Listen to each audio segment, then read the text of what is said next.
may curiosity lead our way. Enjoy.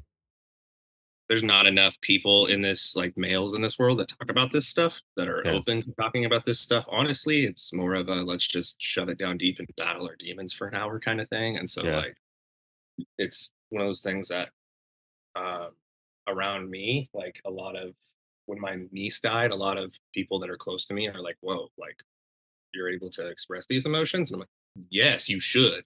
Like, Yeah. so yeah, Yeah. Yeah. All right. Well, yeah, great. Hunter, great to yeah, meet you. this is Thanks for fun. sitting down with me, man. Yeah, this is going to be awesome. I'm really excited. Thanks for reaching out, and let's have a good hour. I think this is going to be Yeah, fun. we'll get in. How would you describe yourself to a room full of people who don't know you, including myself? Honestly, I saw this, and I've had a couple of things to say. And I was talking to my wife yesterday. I drove to Kansas City a couple hours away, and so when I was on my way home, it's almost midnight, and I needed something to talk about. So I was like, let's go over this. So, um, but energetic was one answer that I came up with off the top of my head. It was the first thing I said because everybody around me is they like. I have a couple of friends that like call me a crackhead because I just bring energy to the room. Like all the time. It doesn't matter what the situation is. Like, and that's why kids loved me when I was teaching because they would come in tired and whatever, and I'm dancing around and music's bopping and all that stuff. But I think the what I settled on with was helpful. I think that's how I would describe myself because I've my entire life has been based around how can I help other people do something, whether Hmm. it be this person's calling me because they need to move or this person has this something that they need to talk about, or when I was a kid I had my parents make comments about how like my mom birthed four children but she had 15 of them because my friends were always at the house because our house was the fun place to be because they all had a crappy situation. And so it's not like they were like broken toys or whatever, but to me it was like those I enjoyed spending time with them, but I also enjoyed the enjoyment they got out of coming over and having pancakes on Sunday morning and playing video games and stuff like that. And then in sixth grade, we got asked what we want to be when we grow up. And I wrote my essay about being a teacher. And from that point on, my entire life was I want to be a teacher because Mm. I can't sit at a desk for 8 hours. I will go absolutely insane. But Hmm. B, I want to help people at the beginning stages of when I could help them figure things out. Sure. Whether it be where they want to go to school, if they want to go to school, how they can do stuff. Like I just wanted to help people and meet cool people and do cool things. And so like that was where that led. And then after I left teaching, I get to do the same thing. And I'm helping people be physically fit and find ways to enjoy exercise and maintain and sustain a good lifestyle rather than just hating it forever, you know? And so Hmm. that helping hand is something a lot of people don't have, and I love extending. What kind of teacher were you, or what did you teach when you were teaching? I taught PE and I did strength and conditioning and like ran the Oh, weight room for our small school. I'm in a town of 2,000 people. Our school had 300 kids or something like that in it. uh, So it wasn't giant classes, but it was the in my opinion the perfect size because I had classes in PE. It was like around 20 boys at a time, and we did co-ed, and so it was usually the same amount of girls also. And so sometimes we would go together and sometimes the female teacher would take the girls and split off and stuff like that. And so like when you get 40-ish kids and you can do a big game of some sort, it's fun. yeah. Oh, I yeah. like chaos, you know. It's what PE is. It's organized chaos. And so it started out though I wanted to teach math. I really enjoyed math when I was a kid. I'm decent at it, I think, but then I Yep. figured out you have to take calculus and calculus 2, and I did not want to put the effort into learning those things. Big numbers and letters are like I can do them, but it's one of those things where I'm like my brain hurts when I'm done. I don't like this as much. So didn't want to put it into that. I was like I figured that out before I went to college. And so I went to college as a history major to teach history. And the first school I went to, I went and I played football, and the my first class was at 8 a.m. the first day of school, and this teacher walks in that she was older, she'd been there forever, and she said that she specifically requests all education majors because she believes that the best of the best should be teaching kids for the next generation, which I thought was cool. And she said, so I grade my everything on a bell curve, and only about 30% of you are going to pass this course. So good luck. And I didn't feel like starting my college education off of that foot. And so Yeah. Right. Right. I the other thing I wanted to do was coach and everything. And my advisor was like, well, let's switch you over to physical education or something and see. And the first class I was in, I was like, this is sick. We were learning how to tape ankles and stuff like that. And I was like, this is hands on. This is what I want to do. If I was in a classroom teaching history, I enjoy history, but it's the same thing as sitting at a desk for 8 hours almost. Whereas right now I'm able to move around and have fun and actually make a difference. And so like I figured out through my 4 years in school part of this, but there's so many. I went to Pitt State University, and it was originally the Kansas Teachers College, is what it was called. And so, like, it was the school of schools to go to for education in Kansas. And um, I went there, and they require so many hours of field experience while you're doing stuff. You're doing hand or supervised hours where you're just, or shadowing hours or whatever, where you're just following a teacher. You're doing splitting time where you're sharing the class with them. You have to do a special education field experience where you're spending like 96 hours or something like that with a special education student. Then you have to write a 35-page paper talking about all sorts of stuff. And then you have your student teaching experience where you spend an entire semester running a classroom on your own. And so there's all this experience with it. And in that, I figured out that the real way to make a difference is by building connections with people, by talking to them as a person and building this relationship with them.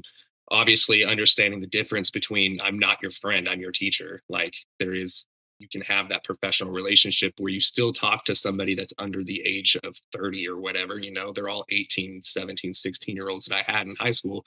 And then my middle schoolers were 12 and 13. You can be sarcastic with them. You can have fun with them. You don't need to drop F-bombs in their face, but you can still talk to them like an adult, Mm-hmm. and make them feel welcome and wanted. And that's the difference that was being made. And a lot of those kids didn't have that at home, and it they need it. And so yeah, that Yeah. was where you can make the difference in PE in the weight room. And when you're in the weight room with it and they come in and the first day of school, it's like you look over and there's the football kids that are there in their cutoffs and they're ready to go because they've been in there all summer, right? And then you have the girl that's standing in the corner like this, that's just afraid to even touch a jump rope. And Mm-hmm. those are the ones that I enjoyed having because I look at them and I say, listen, the first week of this is going to suck and you're going to be sore, but I promise you by the end of it, you're going to have fun. And I can't even tell you how many of those people that by the time they had graduated, they were on my powerlifting team and going to competitions on weekends and like having fun with it. And that those are the kids that still exercise and still go to their campus rec and do intramurals and stuff like that. And they never would have before. Of They got course. thrown into a weight room class because there wasn't enough room in physics or something, and they figured out physics from throwing a bar over their head. Mm-hmm. Like Yep. I one of my last years, I got a hold of the physics teacher. We had to do cross curricular activities kind of thing. And I was like, I'm in PE and how am I, what do you want me to do? Like in elementary, I could be like, all right, let's do reading or spelling and play games with this. But what do you want me to do with 17 and 18-year olds in a weight room for a cross curricular thing? And it was just like, light bulb. Let's teach physics. Let's learn the arc of the snatch going from the hips to overhead and the force required to push a clean from your chest to overhead, and we'll have some fun with it. It was really cool. But yeah, Yeah. Well, that's what I landed on PE though, was making that difference. what comes to mind immediately is the confidence difference, right? Those that whether whoever it is in the corner, who and even one of my loves of lifting weights in general is that in itself. It's you can go from feeling meek or scared or small and not physically small, but mentally to feeling like a different person because you carry yourself differently and you have these tangible weights that can increase or that move better or your body feels different or you look different and that shift is the thing that I love to see in people and that's what comes to mind immediately when you have a kid or a room full of kids who are whether they want to be lifting weights or not and then fast forward 2 or 3 months, and they're just a whole different kid, a whole Oh different yeah. person, man. I had a band kid, and not in a bad way, but you know what I mean? Like Yeah. they just want to play their instrument. He got put into weights as a freshman, Yep. did not want to be there, but he enjoyed going in there because he started his day with me cranking music and dancing around and having fun. And so he stayed in and enjoyed it. And it did not take long for us to figure out that band kid had extremely strong hips Sure. and he couldn't do a push up, but he could squat 350 effortlessly. Yeah, He was sure. 5'4", 220 pounds. So he wasn't like built, but he's not a twig. But he climbed under a bar and he was like, it was squat tutorial day. and he worked his way up to 135 fat, and he was just repping them out. And I was like, Sure. we're gonna have fun with this. You're gonna Yeah. see how fun you are, man, and we're gonna have a lot of fun with it. And so yeah, he got that confidence boost, and it turned into, I mean, he was winning powerlifting meets because he was able to, I mean, he bench pressed and was in the middle of the pack, but he was Yeah. out squatting his weight class by Of 100 pounds course. every Of meet. So course. like, Yeah. Yeah. And at that age too, like there's not a it's not usually a widespread hack, right? Like you have the 100 yeah, pound kid to 350-pound squat. Like, yeah, yeah, it man, was, he's nuts. yeah, It was that's cool. great. He figured it out fast, and he had a lot of fun with it. And after that, he'd come in the weight room, and he, on squat day, he had no fear of walking around and talking to people and all of that stuff. Whereas the first day, he was another one of those kids in the corner that just, yeah, and Yeah. confidence gave it. And now he's, I don't remember, he's majoring in like sign language communication or something like that, going to school where he's going to be in front of people doing stuff all the time. And he, Yeah. before, he wanted to hide in the corner. Like Yeah. figuring out he could squat changed that guy's life forever. Absolutely. It's like I can excel at this thing I didn't even know existed. And so what else could I excel at Yeah. is a neat. Yeah, yeah. Did you have a teacher in your life that kind of, I don't know, started that path or that really made you be like, I want to role model this person or be like this teacher? There's a couple of them. Like my fifth grade year, I remember being awful. It was, and I was always the chunky kid. The only thing I found joy in really was playing football. In Mhm. my fifth grade year of school playing football, the new coach they had, we had practices in his backyard. They were private because he would like duct tape our hands together and make, and like we would take like, I mean, it was like 30-yard sprints at each other standing still so he could teach us toughness and stuff like that. And it made Wow. me terrified to go to football practice. And I didn't enjoy anything after I didn't enjoy football. And Mhm. my fifth grade teacher made me happy to go to school every day. Miss Jessica Height, she made me laugh. She made me feel like I had responsibilities and all that stuff. And I don't know if she knew how much of an impact she had on me, but she did. Mhm. And Mhm. like that's why when we got to sixth grade, my answer was I want to be a teacher. It's her probably. Like that's where Yeah. that links to, probably thinking back at it. Have you been able to connect with her since? I honestly, I saw her a couple of times when I was in high school. She would come because I think it was maybe when I got to middle school, she moved to a town like 30 or 45 minutes away or something to teach there instead. Um, and so like when that school would play our school, she would come and I would see her and I would say hi or something.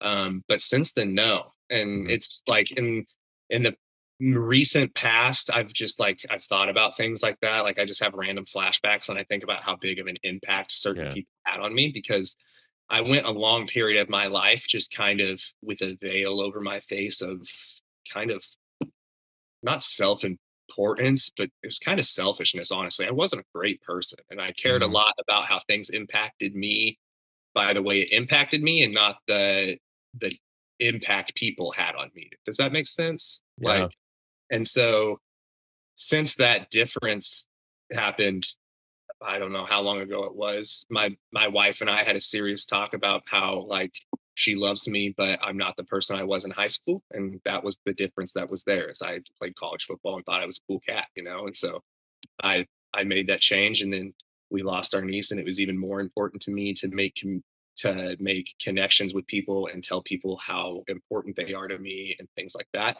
I have a friend I mean, I have a couple friend groups actually that we see each other not super frequently, but we talk all the time. But we tell each other we love each other all the time.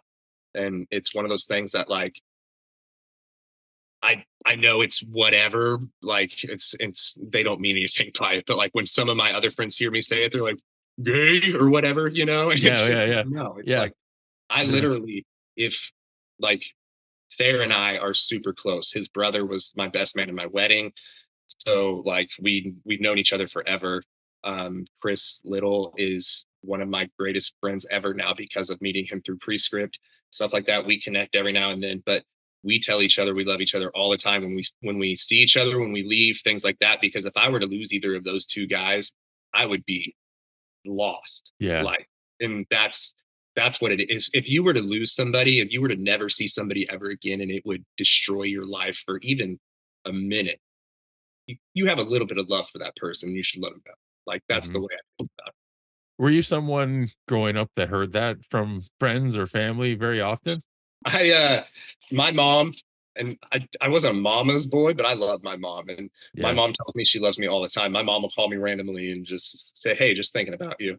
And you're in the middle of a work day and you're busy and you're like, "What do you need, mom?" But like if I were to never have that again, I would suck. So like and Yeah, feel yeah, yeah. sucks. But like not forever. My parents got divorced when I was in middle school, and that was about the time my dad started saying love you all the time, because my brother and I had to choose where me and my brother were going Mhm, between staying in our small town with my dad or moving to Colorado 8 hours away with my mom. I had to pick. Dad said, I will sell everything and move to be with you guys if you want to move with your mom. And to me, that just was something that made me want to stay here. yeah. And so after that, he just realized, I don't know, maybe that he after that was an I love you all the time. And that kind of taught me it, but also it is a lot of that like loss hurts me a lot. And so like telling somebody how much they affect me is big to me, like expression of gratitude. That is something I had a lot when I was growing up is expressing gratitude when it's needed to people. And that can look a lot of different ways in my mind. Mhm. What what do you mean when you say loss hurts you a lot? Like, I wear my heart on my sleeve, man. Like okay. I Yep. do. Like I that's part of the things that like you have to have, I think, if you're going to go into education. People get into it because they get summers off and they get Christmas break and all that Sure. stuff. You're in the wrong thing because if you're not ready to go to work every day and say I'm ready to love somebody that needs love, then Mhm. you're not doing the right thing. And Sure. so like all those kids had a special place in my heart. They all knew it. I had a bunch of kids that when they left my classroom, they would say love you and I would say love you back because they needed to know it. And Yeah. so that kind of thing, I express that to everyone and everything in my life. And when you put that much energy and stuff into the people and animals, even I'm a big dog person. I mean, and you know that. And so like Yeah. when you just become accustomed to things, and when you express your emotions and feelings towards those things all the time, it hurts when you're not able to anymore. Like Mhm. I don't know, man. I like I said, I wear my heart on my sleeve. I like I said, I bring energy and things, and I'm a helper. And when you when you're no longer able to help something that requires help, and you know that you're put on this planet to be able to help things, it's Mhm. like hopeless feeling. And that's Yeah. the way I feel when I lose things, like when I lose people or animals. It's Yeah. just super hard. And I didn't ever, I always tried to avoid it. Like growing up, I like thinking back, lost like when my grandma died. I knew she was gone and I knew it was going to suck. And I saw how upset my mom was. And I was like, you know what? If I hang out in my room and just play video games, I don't have to think about this. It'll be okay. Mhm. And then the family dog was going through kidney failure and they were like we were getting ready to go put her down and my parents were like, hey, let's go. And I was like, no, I'm going to stay here and I'm just going to hang out and I'm not going to worry about it. And they wouldn't let me. Yeah. And that was, I think I was in sixth grade maybe, and that was the first time I ever like had to sit there and face that. And I remember we had this dog for a year, maybe two. We saved her, didn't save her, she just like she was her owner was getting ready to move and it was go to us or go to somewhere that was not going to be good. And so Yeah. like we didn't save her, but we Yeah. saved. Yeah. So You gave her a home. yeah, I think she was 12. She was a black lab, but she was the best dog ever for that short period of time. Her owner had I don't remember what it was something that had to do with her bone, probably degenerative bone disease or something like that. And so this dog knew to be gentle and like it like looked for things. I remember like walking through the house, not paying attention and bumping my knee or something. And it got like not defensive, but like immediate emergency. We need to take care of this and make sure he's okay. And I was like, I don't know what's going on. This is weird. But like Yeah. as you get older, you It remember, knows. oh yeah. So Yeah. um, but I remember going and loving on Katie and giving her ear scratchings, and the doc saying she's gone, and I watched her eyes close, and I lost it. I Yeah. lost it, dude. And I like looking at it, it was almost simultaneous because I was gonna fight it and try to be okay. And I looked up and my dad, I'd Yeah. never seen my dad cry. And when my dad cried, I was done. Sure. And even now, like if I'm Yeah. watching a movie or something and I see a grown man cry on screen, I can't handle it. And so like Sure. that Yeah. was the first dealing of it. And since then, I let myself feel. And sometimes when you love things as much and you bring as much energy to it as I try to bring, when you let yourself feel, it gets brutal. Intense. Um, yeah, yeah, yeah. Anyway, so a couple years ago, we lost my niece, Mhm. my wife's niece. My wife and I have been together we just celebrated our 15-year anniversary, I think, of being Oh, together. congrats. So since we were freshmen in high school, thank you.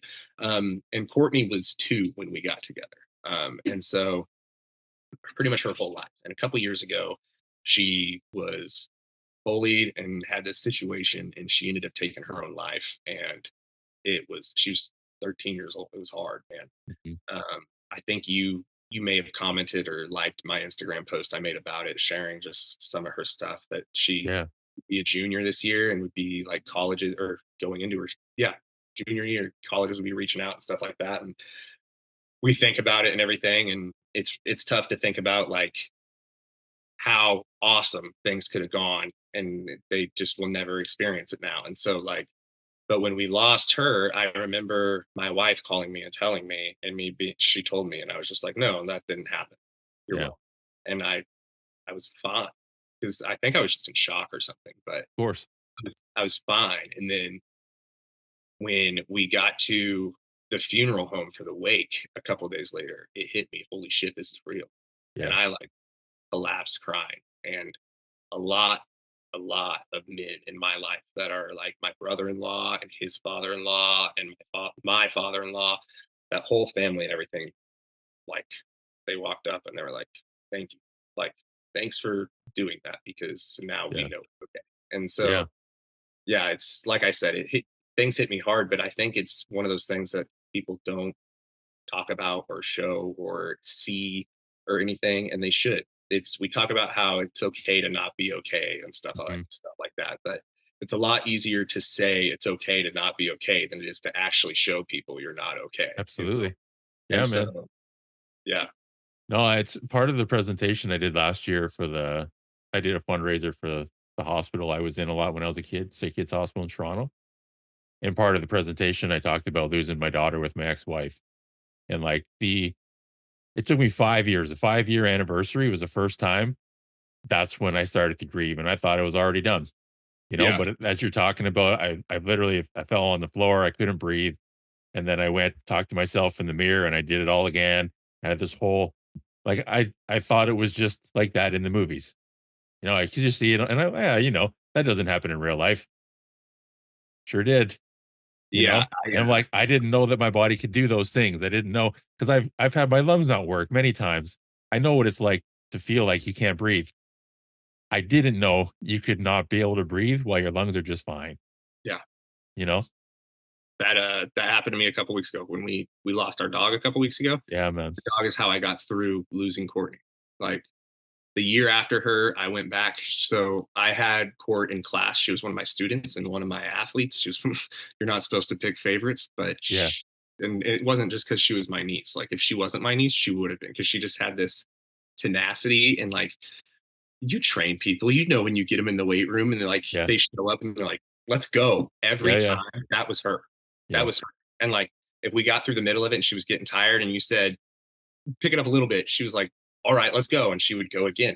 of I course. remember her not even being in sports, but her being probably 7 or 8, and her dad saying she couldn't climb a tree. And I think she sat outside for 30 minutes, continuously running at this tree up and over and over and over until she finally ran and got a good enough kick off of it to catch the branch and Mhm. climb. And that was everything. Yeah, That was every sport, everything she did. And so, like, to to lose that and then go back to school the next year and not have it, and Yeah. not have it because of being treated a certain way by her peers was very hard. And then to have those peers in class every day for 280 contact days of Yeah. school was awful. And I would come home and my wife would like check on me, and I would do the I'm okay thing because I don't want to come home from work and just be a downer every single day. Mhm. But Jaeger knew, man, like Yeah.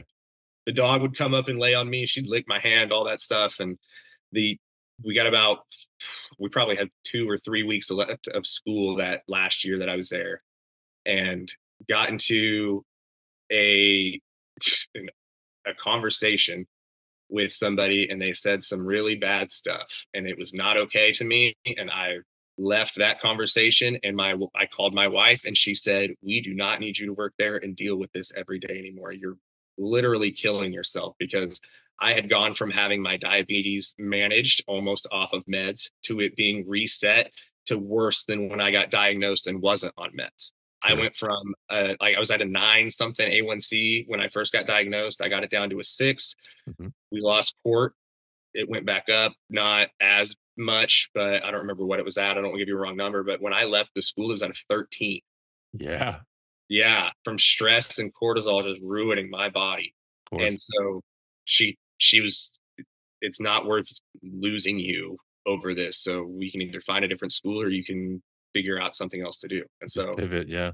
I took a year off and started my training business that I do now. And the entire year I was off, I had that dog at my hip. She followed me around everywhere. We went on Yeah. rides every day. She came out to the she was the gym dog. We did everything. And so like to lose her a couple weeks ago, it was another one of those like I just lost my kid. Like Mm. we got the call from the vet and my heart sank and I lost my breath and I looked at my wife and I said, "Are you okay?" And she said like she like held her breath and said, "Yeah." And as soon as she said yes, and I knew that she wasn't going to lose it right then, I fell to the Yeah. floor. Yeah. I collapsed. And it took a couple days for me to be like better. Mhm. And the people around me were reaching out and asking how I was doing, knowing that I would be honest about it. Because, like, for the longest time, nobody asked. They just know you're going to say you're okay. But Yeah. when you ask and somebody says, "I'm not okay, bro. My house feels empty. I don't have this anymore." And somebody responds with, "Do you need me to call you? Do you want to talk?" It's one Yeah. of those things that is super helpful that a lot of people don't understand. It would help them through so many situations if they would just open up to the people Mhm. around. Mhm. Except the accepting help is more often than not the hardest thing, and yet the most impactful thing to even think about doing. It's like, just let somebody be there, even if it's like, do you what are your thoughts on this? I feel like a lot of the time people think that if they accept help, then there'll be a sense of like, well, now I owe them something, even though that's not maybe not generally true, but not to say some people don't function like that, but like, I don't know, it just seems so strange. Like, just accept the help. What I get back is being able to try to do something or be there with you, have the conversation. I think of it in as warmth. Let me be the warmth to just help you feel held, and then I'll just fuck off. Like, I don't need anything. That is the thing, you know? Yeah.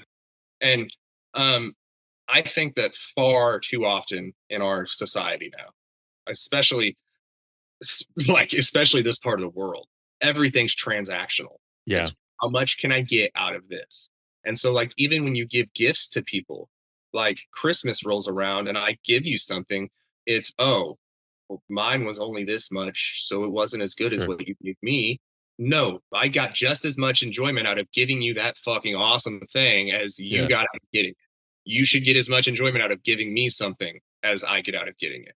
Mhm. Like it shouldn't be that it cost this much or I did something, or even if I didn't give you a gift, I should feel thankful that you just did something for me, you Yeah, know? But yeah, yeah, you're right. Far too often people just think you did this for me. Now I have to do something for you. And then yeah. when that is the sentiment behind it, it's not genuine. No, You're not doing something for me. You're helping me out so you feel better. Like that's what right. it is. That's it. And it Well, and then shouldn't. they don't want to accept it anymore, right? They shut it Yeah. down. It's like, no, I Yeah. have to do it on my own now because I don't have anything to give. Yeah. Like, no. Well, Yeah. not no, it does happen more often than I like to be aware of, but, like, not everybody is like that, I guess, is the message that I like to try. It's like, fuck, just I don't know. People And not everybody is different, but some people are different. yeah, some people are different. And what I'm learning from like this community of prescript people and Yeah, everything is there's way more people out there that are different than people realize. Like 100%. there's so many people in that walk this world that think everybody's out to get them or something, or like they like I have a client that's lost, I think he's lost 70 pounds in the last 5 or 6 months. Wow. And he started out big and he's shrinking.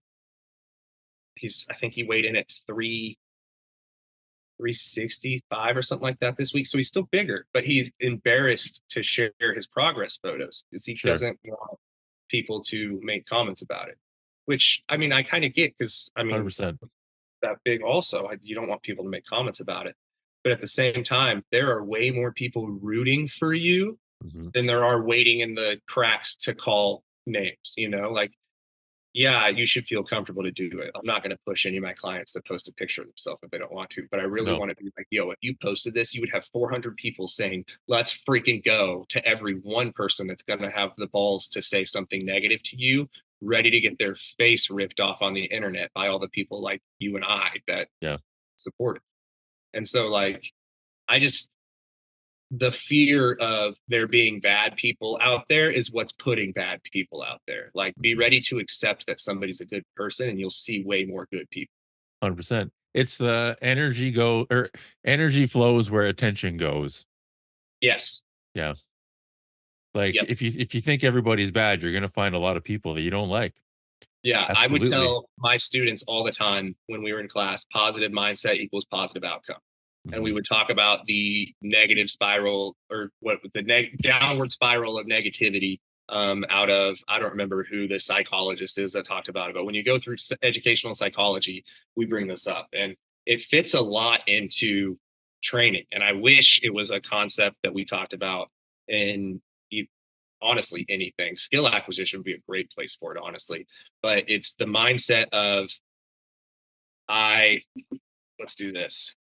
I'm gonna start with random stuff. And so Let's like we go. just stack things. Okay. So like I'm gonna wake up tomorrow and I'm gonna get physically fit. Okay. But I woke up and I that doesn't work. Anyway, I woke up and the scale was 2 pounds heavier than I expected. Crap. Now I'm not going to be able to do this. We'll just start later. And it just keeps coming with more and more things until you're all the way down here and everything sucks and it's never going to work for you. And then you just have to start something new. Yeah. That's the way it works. And so there's so many times that that is what's happening is we wake up and we expect something negative to happen or whatever, and it just you look for the negative things that are going to go with it. If you wake up on Monday and you go full Garfield mode and don't want to go to work and all that, then Monday is going to suck. But if Mhm. you get out of bed on Monday and you get up 20 minutes earlier and you say, fuck yeah, and you go grab a coffee and you're like ready to go, Monday is not going to be bad. Monday is probably going to be your favorite day of the week. Mhm.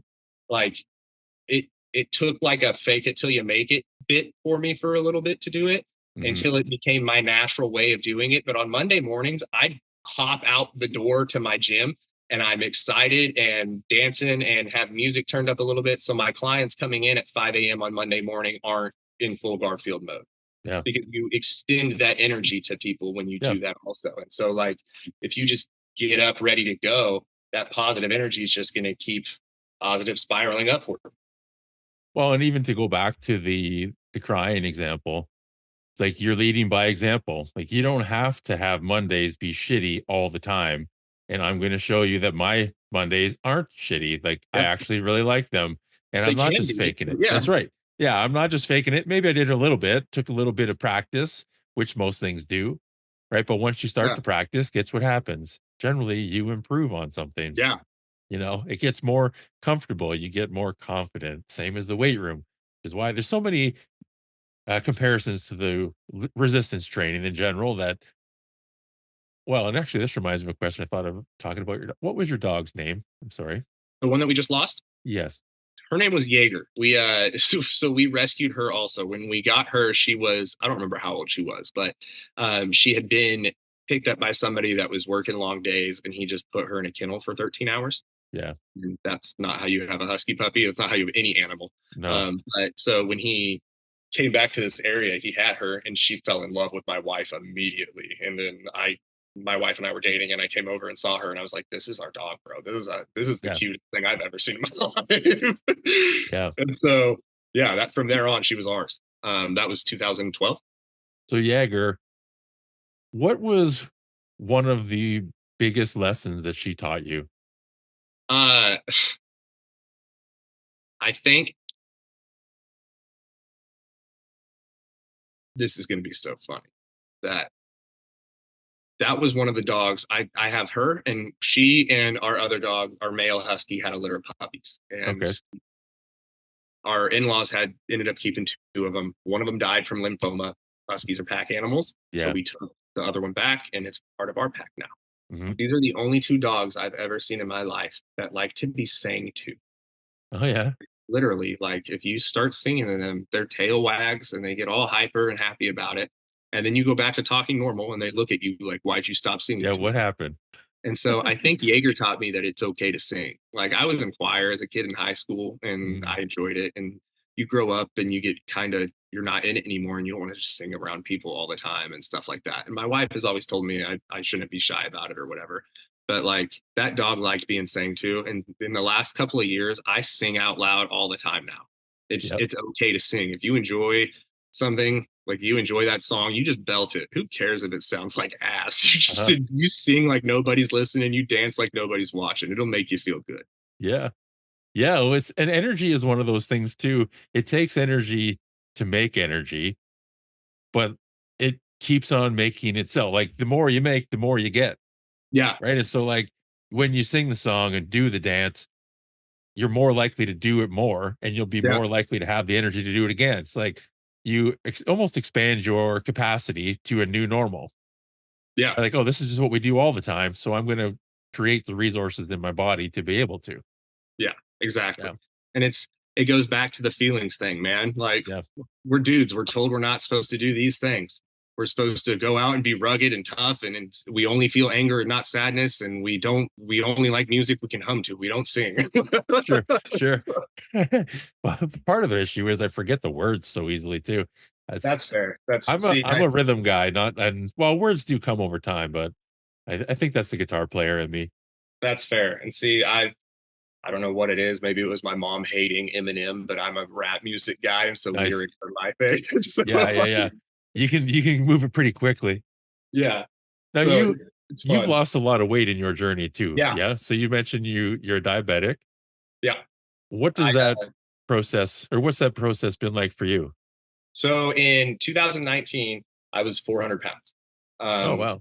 I I've been waking up. I was not sleeping well. I think for like 3 or 4 times a night, I was waking up to go to the bathroom or get a drink or whatever. And so it was messing with me. And I went to the doctor and I explained it. And she was like, well, it could be this. Let's go pee in a cup and see what's happening. And so I did. And she called me 30 minutes later and was like, hey, there's sugar in your pee. And so Glucose, yeah. it was a forever. My wife forever had been, let's go hiking, let's get bikes and go bike ride. She tried everything she could to get me to be active to try to lose some weight. And it was one of Mhm. those things where I was like, I'm this big, I'm gonna need a different bike because I'm this big. I don't want to go hiking because my knees hurt. I don't want to go do this because of this. But it was really I didn't want to be the heavy guy doing it that people are gonna look at or make comments about or whatever. Mhm. Rather than realizing there's this many people out here to cheer you on, not bring you Yeah. down, you Yep. know? And so I never wanted to do any of it. And then that happened and it was a get on board with going and being active or never be able to be active because you're probably going to lose a foot or something, you Yeah. know? And Or so, both. yeah, exactly. And it was like it wasn't overnight. I'm not going to lie, I definitely did the wallow in self-pity for a couple of like at least a day of like how did I let myself get to this point? Yep. And so um I it was right around Thanksgiving. is when it happened. And right, I think it was a week before Thanksgiving. And so like right then, it was like Thanksgiving this year, we're going to do skinless turkey, we're doing green beans, and that's it. I'm not going to have my mashed potatoes and all that stuff, all the mac and cheese and the favorite things that I like. And Yeah. after that, it was a I was teaching PE and everything still, and like I a couple, I don't know, it was about a month ago maybe. The brand that actually it's these guys, kind of fit, kind of fat, did a Oh, article about it that I said that I was this. I went from being the kind of fit, really fat PE teacher to losing weight. And so, because that's what it was, is like my students would make comments about how I shouldn't be able to move around this fast or jump like I can or whatever. But it's because I've been athletic the entire time and being moving as a college athlete and then teaching and being active every single day. As I just ate like an asshole every day, also yeah, just right. continued to put Yep. on weight.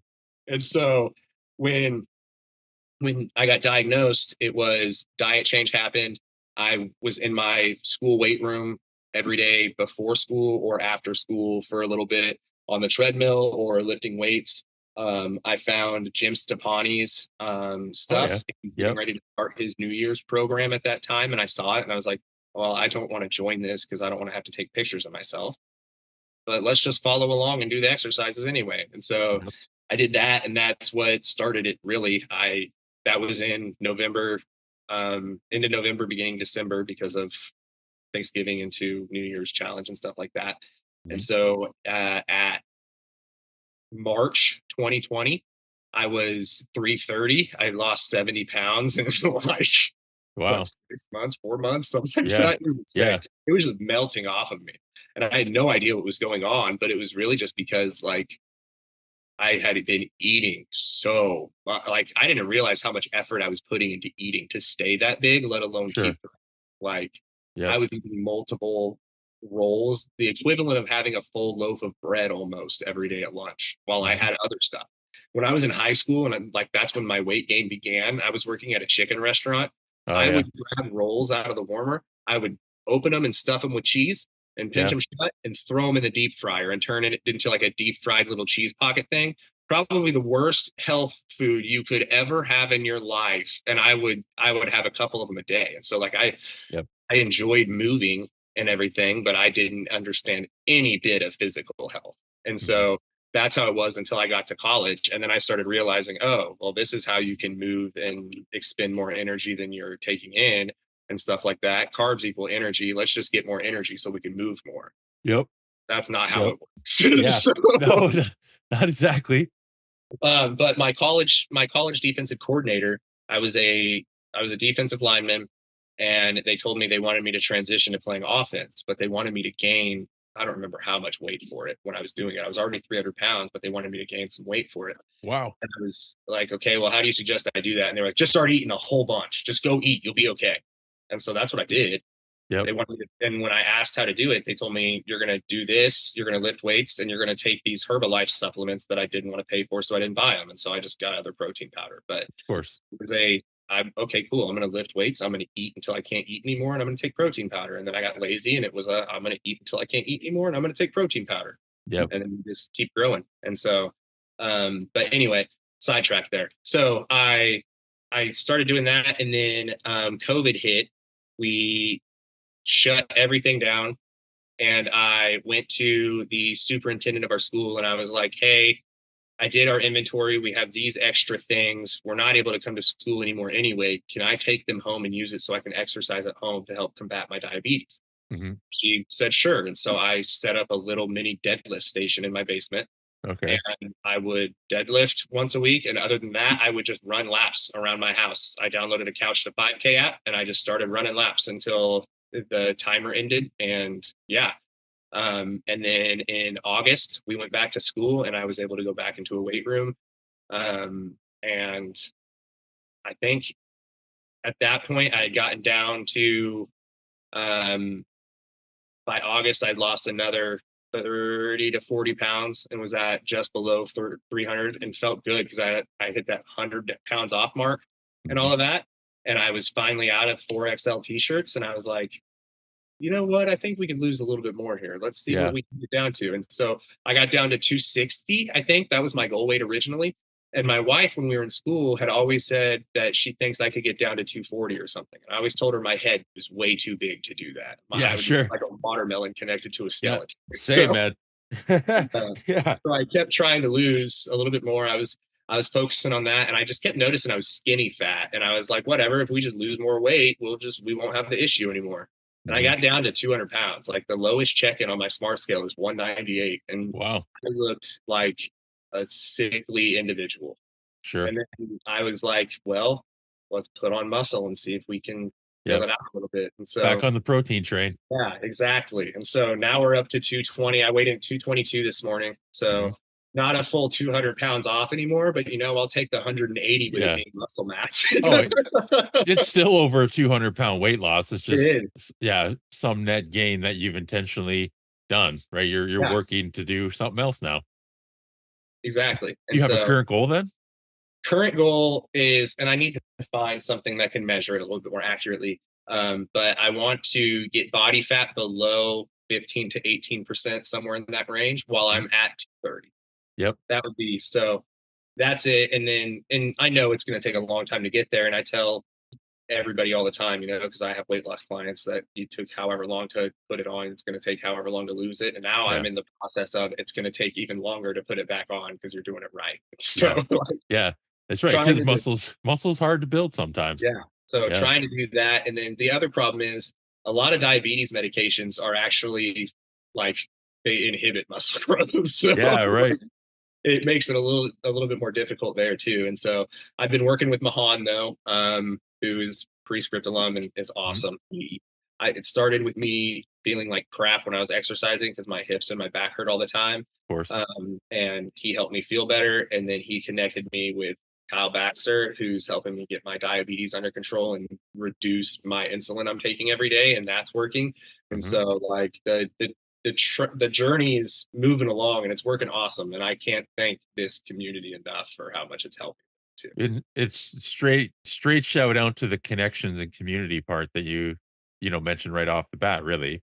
The with teaching the community or the connections, the conversations, and that's where I go with that anyways, the whole thing of the podcast. We have Yeah. the power to change the world through conversations. So we just have Oh to yeah. have them, That's right? awesome. I love that. So thank you. It's anyway, I love how the similarities are there. And yet, as we said right off the bat, I've never talked to you before today, really. Yeah. So it's kind of neat. Um, yeah. I'm wondering, do you have advice or insight now that you would give to the version of yourself right before you started? Or like Right to a before I listener started, who, or are we yeah, talking pre-diabetic before I started? Because there's two different pieces of advice there. Because well, people have asked me this before. yeah, So both, I before guess. before I got diagnosed with diabetes, there's two things I would say. First, quit being afraid, Mm, because that was, like I said, that was my thing. I didn't want to be the guy that was going to be made fun of or that it was going to suck or whatever. As soon as I sucked it up and started exercising, like when I started running or whatever, my knees hurt so freaking bad every day when I was doing that. Because I don't know how to function like a normal human. I'm an athlete that was heavy forever. And so I live in my toes. And yeah, so that yeah, doesn't help. But my knees hurt until I got over it and didn't think about how my knees were going to hurt when I was running. So it mentally making that switch, it helped a little bit, and then you just get used to it. But the other thing is with it, other than stop being afraid, is find a way to distract yourself while you're doing it until it just becomes something you do. Like you talked about how um, changing the world through communication or whatever, that's the podcast thing, but podcasts are what got me to be able to freaking run, because you can only sure, listen to the same music so many times. And I am an individual that cannot keep tempo while I am running, like pace, to save my life. It goes from we're going to be good about this to damn near a full sprint as I run down the road. And so yeah, to listen to a podcast while I'm doing it, it kept me in control and it kept me distracted because it's something different that I could laugh at while I was doing stuff. sure, And so everybody has to figure out how to make a habit change. Like no matter what we're doing, it's everyday life. You're doing something and you have to change some manner of your life to make it work, whether it's I need to get out of bed 5 minutes earlier or I need to start exercising, like things like that. And if you can find a way to make it as sustainable and natural as possible, then you don't have to really worry about it. So if you're first starting out this exercise bit, find a way to make it sustainable by just distracting yourself from it while you do it. You just Mhm. make it something you're gonna do no matter what, and until it becomes something that you're just used to, you just find ways to make it to where you that time passes faster. Yep.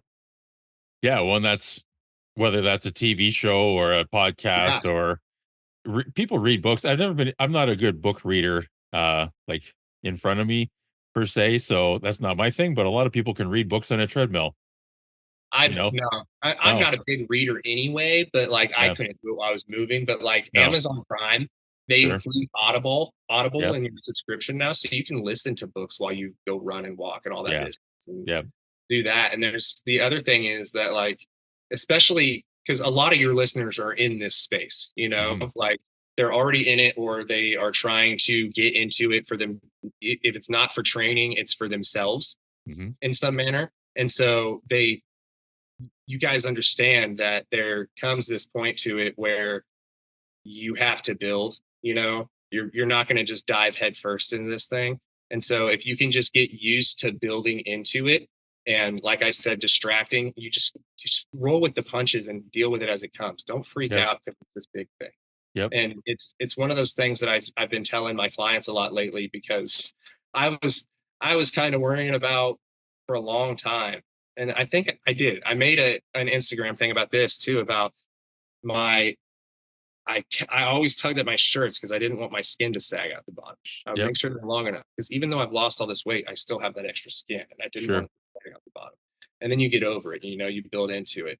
And one of the things that Mahan helped me get over was that by just slowly coming about it and getting used to like being comfortable in your own body with it. Yeah. And just I got sidetracked because I was thinking about that, but with it, it's like when you become comfortable with yourself and all of that, all this gets easier too, because you don't have that subconscious manner of what are people thinking about you.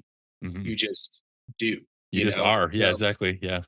and that's the other part of it with the after I got diagnosed with diabetes, some of the info or the tips I would give myself from that first day right before I started Hmm. is just do.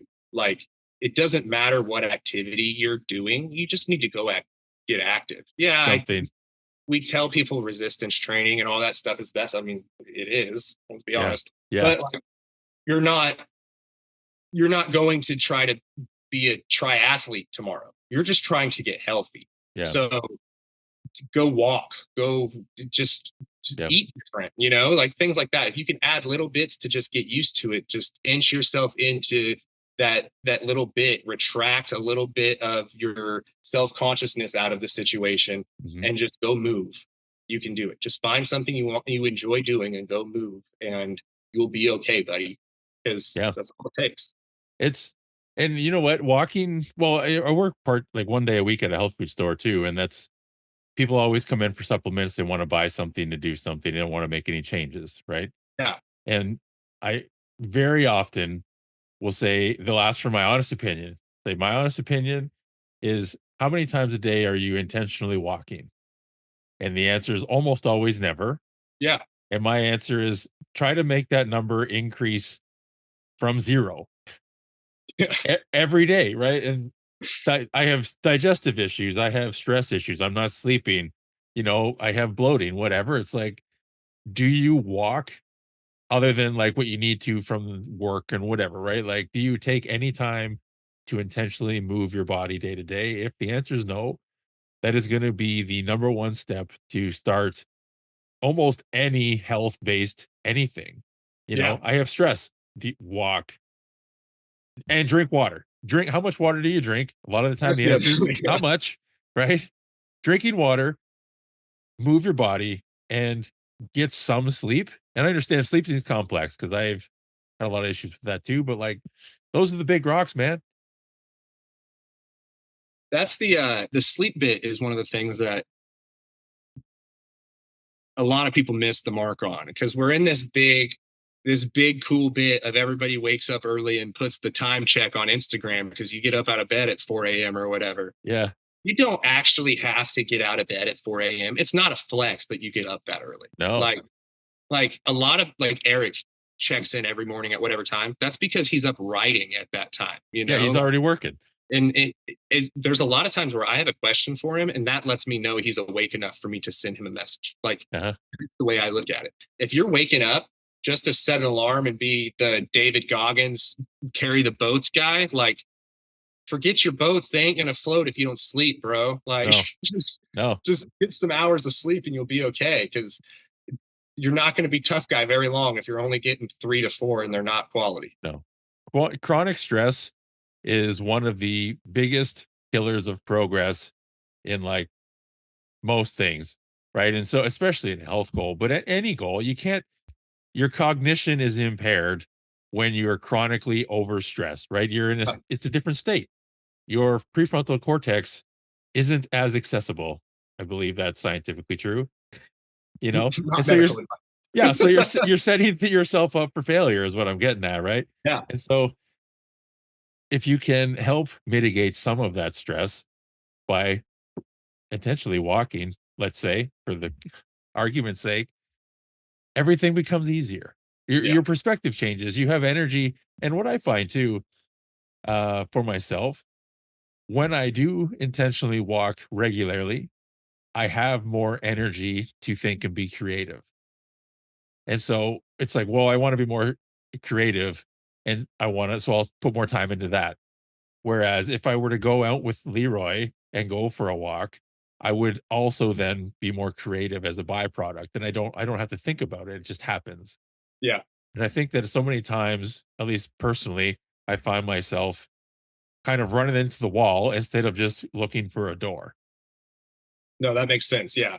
And it's one of those things that I use that same analogy of like sometimes I tell my clients of like, the spy movies where the cutout wood sucks into the wall and slides over. Like Yeah. sometimes that's what you're looking for. Just Uh-huh. look for that door that's actually a wall and you'll get through it. You'll be okay. Yeah, man. Yeah. I'm wondering what comes to mind when you think of a time in your life that you felt most alive? Um, there's a couple of in the last couple of years, there's a couple of instances that really go through it. But I really just we live out on 20 acres, Nice. all Yep. this space.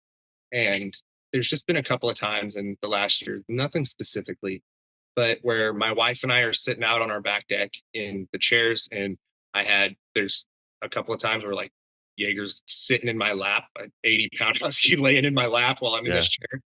And we're sitting out there. It's 50 degrees on a fall morning, drinking coffee with the dogs around us. You're hearing the birds chirping, and we're just out in the sun. And Mhm.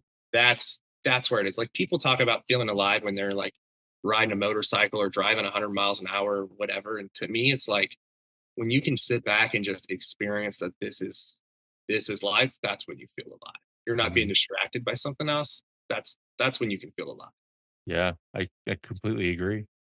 It's the well, and ties back into the gratitude thing. It's the energy goes where attention or flows where attention goes, and when your energy goes into gratitude, you find it. Yeah. Then that's the aliveness. No, I love that, man. And did you grow up in a town of 2000? I actually, so when we graduated high school, I went to go play college football. My wife went with me to the school I went to. Yep. We transferred. We went to the same school when we transferred. And when I graduated with my education degree, I went to go teach PE in the Kansas City area. And I kept getting calls back saying, "You interviewed great, but we went with somebody else." Honestly, it's probably because I was almost 400 pounds trying to teach PE. Like, Sure. Yeah. so you, when you're trying to teach kids health, you don't really want your teacher to not be healthy. It's a look like you train kind of thing. Yeah. And so I ended up subbing for a couple years or a year and a half, I guess, after I graduated because I graduated in December. So I subbed for the spring. School came around or summer came around, and I interviewed a bunch. Subbed for a year, and then the PE job at the school I graduated from opened up, and that's where we moved back to for me to teach. We bought our house, and we're still here. And so yeah, it's actually I grew up in this town. Yeah, awesome. It's I wonder if the like because I grew up in a town of 1,000 people as well. It's a large dairy community. I believe Yeah, there's more cows than people. Like that's a yeah, fact. And I wonder if the ability to just appreciate the downtime or the quiet or the stillness has some sort of association to that. I know some people obviously move out and go to the city and love it, but I just there's far too much chaos and noise pollution, light pollution. I don't I fucking hate all that shit, man. It's give me a quiet night, some stars or clouds. I don't even care. yeah, It's the wind in the trees and that's it, man. yeah. And see, that's where it's we have somebody bought the house. We have our 20 acres.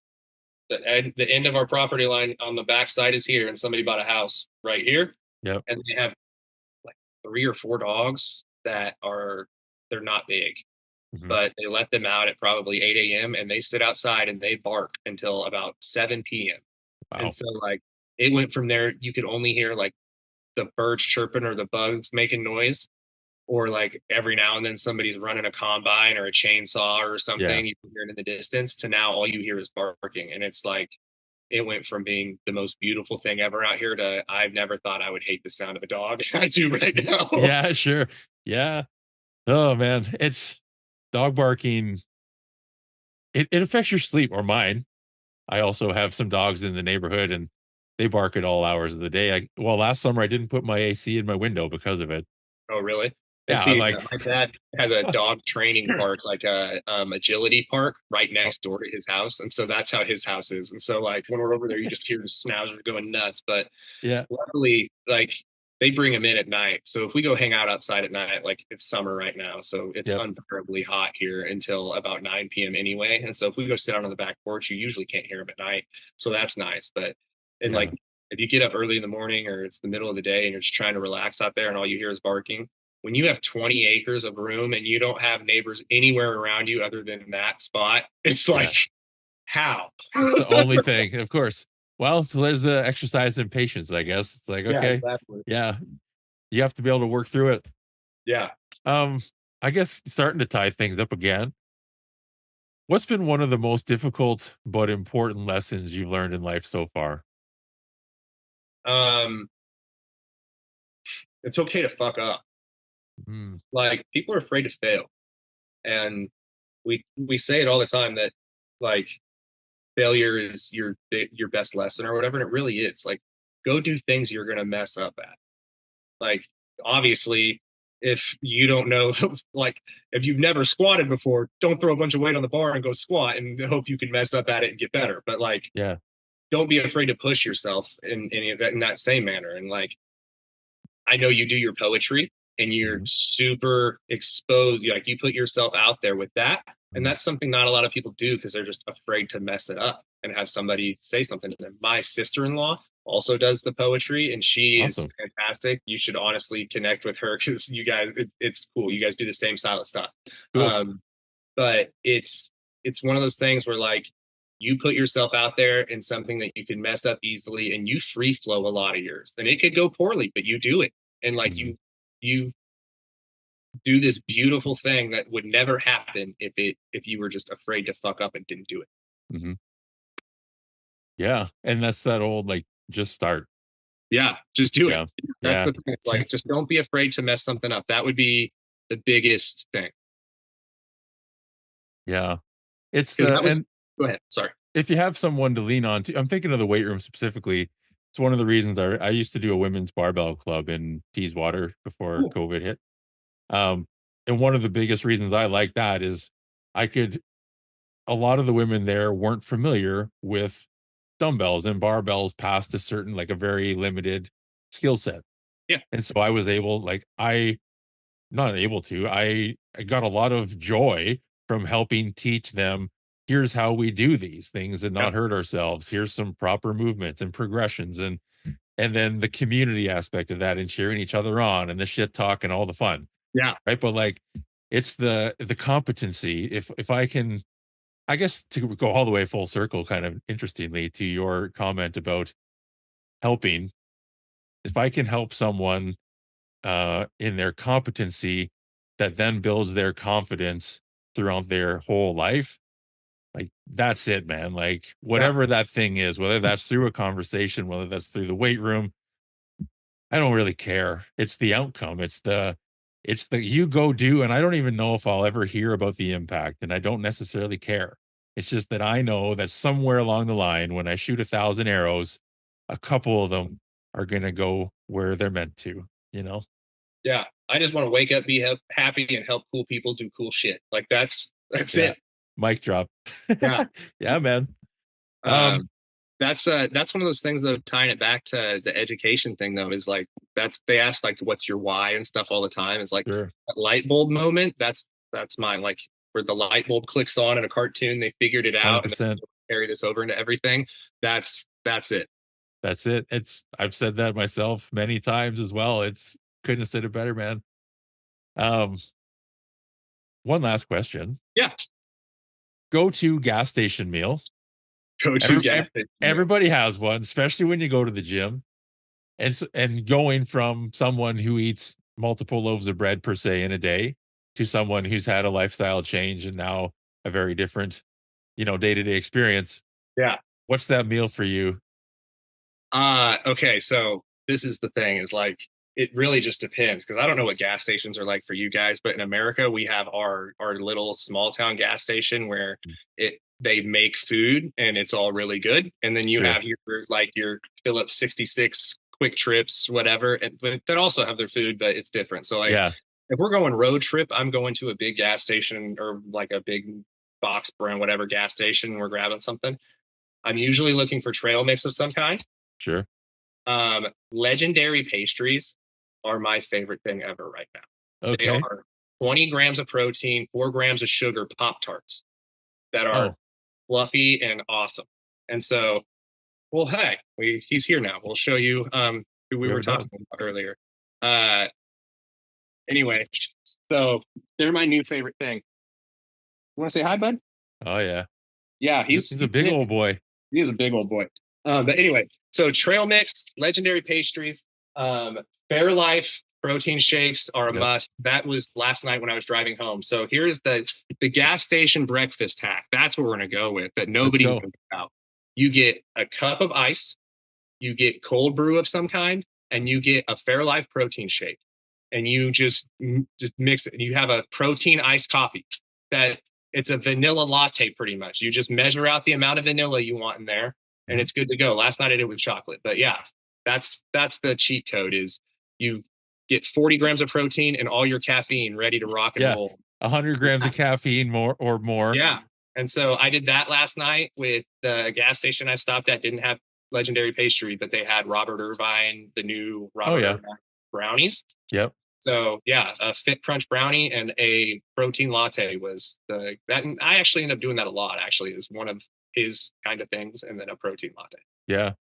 Well, because it's on the go, right? And if so many Yeah, times I find, like, I don't know, you can either stop for a cheeseburger at a quick, like a drive-through, or you can grab a bag of chips when you get gas, yeah. right? It's like, well, there's got to be a better option than that. And yeah, what's the thing? Some people eat jerky, some people buy shakes, whatever. But Jerky is one of those things that is sneaky that people don't think about because jerky is high fat, it's yeah, high sodium, it's expensive. high sugar a lot of the time.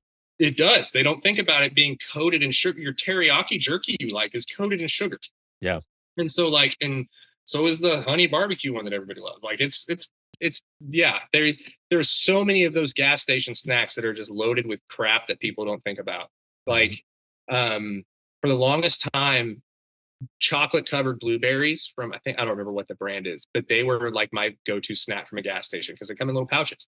Yeah. And I learned how to read the back of the thing, and I realized that the 250 calories I was getting out of the little pouch of chocolate covered blueberries was like 50 grams of sugar. Yeah. So it's like, Yeah. It's yeah, just there's good. blueberries in there, but not enough. Yeah. Yeah. And none of the fiber or any of the nutrients, Oh, just straight up sugar. Yeah. yeah. And so when like right now I have a client that is she's off with her husband for their anniversary trip. And so she was asking me things to grab for their trip. Bag of like you can get a couple Yeah. pounds of almonds from grocery store or whatever for your trip, most gas stations sell almonds. Almonds are the goat of road trip snacks, almonds and sunflower seeds. But Yeah. you're paying up if you get them from a gas station. So I get them from the grocery store. So, but those two things, because you can just keep munching, it's unlimited munching, and it is not that bad when it comes to calories or anything. Yeah. I mean, almonds are high in fat, but they're good fats that not a lot of people get. Well, and if you're not eating it with a cheeseburger or a bunch of chips, it's not as Exactly. great. It's a whole food at least. And see, the other thing is like people don't understand you can go get that cheeseburger and be okay. Like Yeah. you're not eating, just don't eat it all the time. Like Yeah. you can go get the cheeseburger on the road. The thing that I tell a lot of my clients is the thing is most of them come to me and they have some sort of, whether it's diagnosed or not, some sort of underlying eating disorder, right? You don't get to being this big unless you can't tell yourself no, like Yeah. what it boils down to. And so we try to find things that they can eat in abundance and still enjoy without getting to any sort of like negative impact from what it is. So Mhm. I tell them, you know what, you're addicted to your fast food stops on Thursdays because Thursday sucks at work. You want to go get your burger and fries. Take the bun off, Yeah. make your fry a small, and get a Coke Zero instead of a Pepsi or Mhm. whatever, you know? Yep. Like you're saving about 50 grams of sugar from the pop being a zero now. And literally a small French fry in America, I don't know what that size it is for you guys and stuff, but freedom units of French fries are not very high. So a small French fry, though, equals the same amount of calories as a bun from most fast food restaurants. Yep. So if you ditch the bun and have them give you extra lettuce and just eat a lettuce wrap hamburger, you can eat your fries and still get the salty bit of potato that you're craving Mhm. and your hamburger, and you've saved 250 calories from your meal from getting rid of the bun. You've Yep. done the same thing, you just saved some cows. Yeah, plus the sugar in the pops, it's like Yeah, 500 calorie difference. yeah. Yeah, man. That little thing. Like if you ask somebody what's more important to you, French fries or a bun when you go out to a drive-through, they're going to tell Yeah. you French fries 99% of the time. Mhm. Just get rid of your bun then. You don't need it. If Yeah. anything, smash your French fries into a bun. Yeah, right, right. I just asked for a fork. You can Yeah. literally I don't care if I eat a hamburger with, just eat it with a No. fucking fork and knife, whatever. And that's another thing that I guess if we're talking about advice I'd give myself is like remove the it has to be this way from the things you're eating because Yeah, it doesn't. It's like you don't need the bun, you don't need the tortilla, you don't need whatever. Like yeah. you can alter anything you eat, anything you order anywhere, you can alter it to be suitable for whatever diet you're on. Mhm. It's one of the interesting lessons in being an adult is there are essentially no rules for anything. There are only consequences to some actions more than Yeah. others, right? And so, Yeah. like, people have this preconceived notion that there's all these stipulations on how to go about the world. Like, there literally are none. You can do whatever the fuck you want. Some things get you in some trouble, but otherwise, like, nobody gives a shit if you don't Yeah. eat your bun. Nobody gives a shit if you add extra salt to your fries. Like, you can do whatever you want. Fine example, guy at the gym. I keep a container of salt in my car. Hmm. Like, if I go to a restaurant, I want to bring my own salt. If I go to the gym, I want to bring salt for my intra workout. I never want to be without my own salt. So I put it in my car all the time. And I told him, like, where's your salt, man? He's like, well, I forgot it. Like, how do you forget it? It's like, well, it's Yeah. at home. Like, put it in your car. Like, I can't do that. So why not? I have a container in my driver's seat. It's Yeah. there all It's the time. not illegal. Can never forget it at home when it's Yeah. always in my car. He's Yeah. like, I guess I never thought of that. Like, is that it's just life hack? Carry it Yeah. with you all the time. Yeah. All good. It's incredible the amount of things that like you could do that with that people don't think about. Like Yeah. I don't know why I never thought about this. I always thought when I meal prepped I had to go grill and break out everything at once, and now we just throw chicken in a crock pot and get it cooked, and then it's my Yep. meat is prepped and cold in the fridge, and I can season it and cook it up however I want to the rest of the week. Later. Like Yep.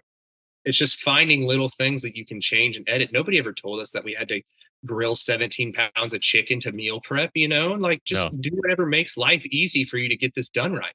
Sustainability. Yeah, Yeah, man. exactly. Do you have anything else you want to touch on before you go, or where you Uh, at? I mean, nothing really. Like if anybody, I just love helping people. I said that at the beginning of this, and I tell people all the time, I don't you don't have to pay me to get help from me. I don't have a nutrition cert, but I help people out from my experience. I have my certifications for my training and everything like that. So Mm, anybody that's ever like needing anything, if you reach out, I'll give you my bit of help I can. And if I can't help you, I'll send you to somebody that can. And so mhm. I just like I said, I just want to wake up, be happy, and help cool people do cool shit. So yeah, if For anybody sure. ever needs anything, just reach out. That's it. Yeah, man. No, I appreciate you coming on and taking the time, man. I'm happy we could organize this so quickly too. Yeah, if you ever want me back, just ask. I'm more than happy to come talk about anything you want to, man. Awesome, man. And same to you. I'm Yeah, here. Like I said, we have the power to change the world through conversations. We just have to have them. yeah, So someone's got nobody wants to go first. That's another lesson I continue to say all the time. And so it might as well be me. It might as well be you. yeah. Right? Somebody's got to start, similar to the crying thing and all the things. When people don't think that it's possible, they'll believe that it's possible when you show them that it's possible. Lead from the front. That's Yeah, the thing. man. Yeah, man. Yeah. No, I appreciate you, Hunter. I appreciate the invite. I hope you have a great rest of your weekend, dude. I hope you do too.